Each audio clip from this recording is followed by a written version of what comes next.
మనకు అనుగ్రహించిన దినమును బట్టి దేవునికి నేను వందనాలు చెల్లిస్తున్నాను. గత ఆదివారము చాలా చక్కటి విషయాలు మనము ధ్యానించినాం. 5 నిమిషాలు చెప్పాడు కదా పాస్టర్ గారు, గుర్తున్నాయా ఎవరికైనా? 1, 2 లేదా మొత్తం?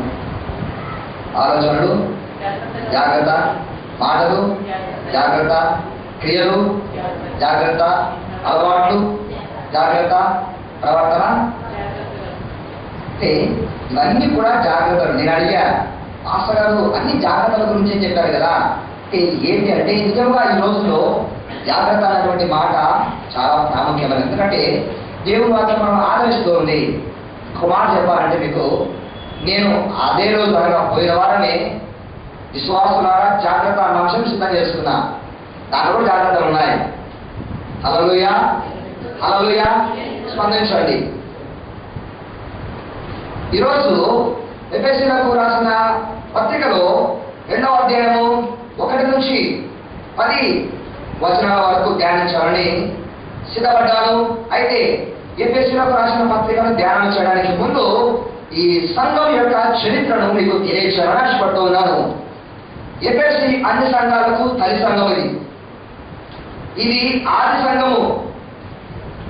ఎఫెసీ పట్టణంలో ఈ సంఘము అపోస్తలుడైన పౌలు ద్వారా స్థాపించబడినటువంటి సంఘము.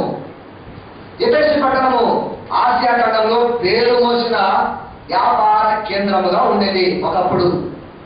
ఎఫెసీ పట్టణము పెద్ద వ్యాపార కేంద్రం. అది అంత మాత్రమే కాకుండా ఈ పట్టణము యెరూషలేముకు రోమాకు మధ్యలో ఉంది. యెరూషలేములో ఉన్నవాడు రోమాకు వెళ్ళాలన్నా, రోమ పట్టణంలో ఉన్నవాడు యెరూషలేములోకి రావాలన్నా ఈ ఎఫెసీ పట్టణం మీదనే రావాలి.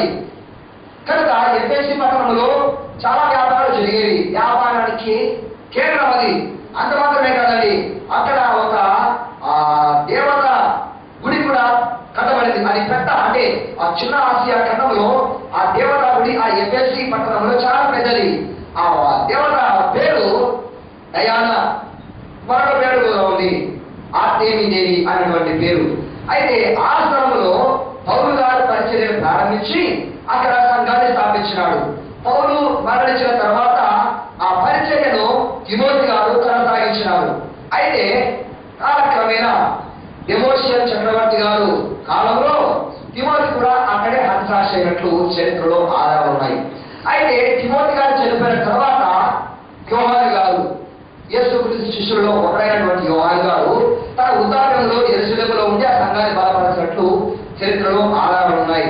కనుక ఈ సంఘ చరిత్ర మనం జ్ఞాపకం చేసుకున్నప్పుడు ఒకప్పుడు ఆ యొక్క సంఘము ఎంత భయంకరమైనటువంటి పరిస్థితుల్లో ఉన్నదో అలాంటి స్థలంలో, అలాంటి పట్టణంలో దేవుడు తన దాసుని ద్వారా ఒక సంఘాన్ని స్థాపించడము అది ఎంతో ఆశీర్వాదమని మనము తలుస్తూ ఉన్నాము.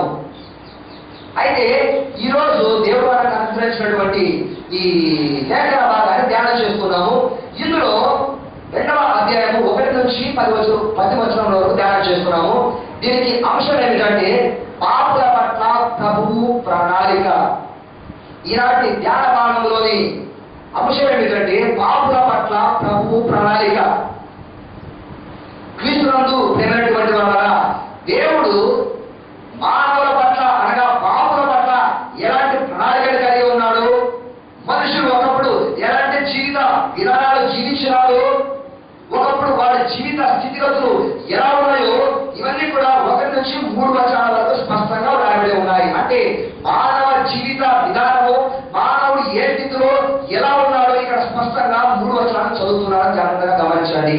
మొదటి 3 వచనాలు చదువుతున్నారు. ఎఫెసీయులకు రాసిన పత్రిక 2వ అధ్యాయం మొదటి 3 వచనాలు. మీ అపరాధముల చేతను పాపముల చేతను మీరు చచ్చిన వారై ఉండగా ఆయన మిమ్మల్ని క్రీస్తుతో కూడా బ్రతికించను. మీరు వాటిని చేయించు వాయుమండల సంబంధమైన అధిపతిని అనగా అవిధేయులైన వారిని ఇప్పుడు ప్రేరేపించే శక్తికి అధిపతిని అనుసరించి ఈ ప్రపంచ ధర్మము చొప్పున మునుపు నడుచుకోండి. వారితో కలిసి మనమందరము శరీరం యొక్కయు మనసు యొక్కయు కోరికలను నెరవేర్చుకోవచ్చు. మన శరీరాశలను అనుసరించి మునుపు ప్రవర్తించుచు కర్మవారి వలనే స్వభావ సిద్ధము ఉంటుంది అని మనం ఉన్నటువంటి స్థితిని, మనం ఉన్నటువంటి స్థానాన్ని ఇక్కడ పౌలు గారు ఎఫెసీ పత్రికలో చూపిస్తూ ఉన్నాడు. అంటే ఆనాడు ఎఫెసీ పత్రికలో ఉన్నటువంటి పరిస్థితులను చూపిస్తూ ఉన్నాడు. హల్లెలూయా. గమనించండి, దేవుని వాక్యం ఒక వ్యక్తిని జీవించాలంటే మొదట ఆ వ్యక్తి యొక్క స్థితిగతిని చూపించి, ఇదిగో ఒకప్పుడు నువ్వు ఇలా ఉన్నావు కనుక ఇలా ఉన్న నిన్ను దేవుడు తన వాక్యం ద్వారా ఇలా మార్చినాడు కనుక నీవు పూర్వం ఎలా ఉన్నావు అలా ఉండకుండా ఇప్పుడు దేవుని వాక్యం మీద నీవు ఎలా ఉన్నావు కోరుకుంటున్నావు, వాక్యం ఏమి శ్రమిస్తుందో అలాగే ఉండు అని వాక్యం మనకు తెలియజేస్తూ ఉంది. కొంతమంది జీవితంలో వాక్యము ఫలిస్తూ ఉంది అండి.